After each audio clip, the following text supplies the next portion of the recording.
一提到坦洲咧，就係塞車、冇配套、冇規劃，但一邊咧又有40萬人都集堆喺呢個130平方公里嘅小地方喎。咁坦洲到底有啲咩優勢吸引到咁多人口長期喺度居住呢？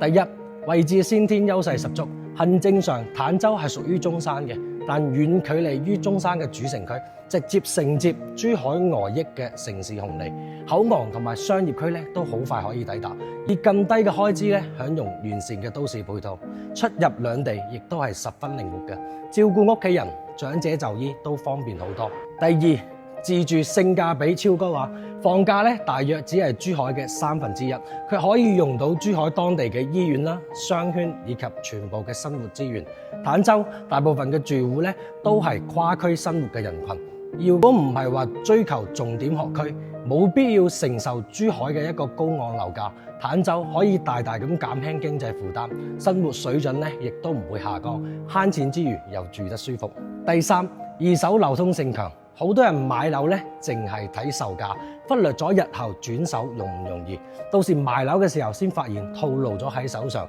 坦洲得益城市外溢效應，居住需求一直都非常之穩定，人流量足，買家從來都唔缺，資金係一定會流向需求穩定嘅地段。坦洲長期亦都穩居中山樓市成交第一名嘅，咁真實嘅成交數據咧就證明咗市場嘅認可度極高。第四，配套咧就即刻可用嘅，坦洲唔使依賴中山城區嘅資源，直接共用到珠海已經成熟嘅3甲級醫院、大型商場、休閒設施，唔需要等漫長嘅規劃落地，用平價嘅生活成本咧享用大城市嘅便利，就好似買咗經濟艙享用頭等艙嘅服務，唔係純粹嘅平，而係物超所值。位置、價格、流通性、配套4個條件疊埋一齊，造就咗坦洲嘅吸引力。尤其係港澳客，無論自住養老抑或是投資，坦洲都係咁穩陣可靠嘅。如果你都打算喺珠海或者中山安居置業，可以點我頭像，喺我主頁咧有我嘅電話同埋微信嘅，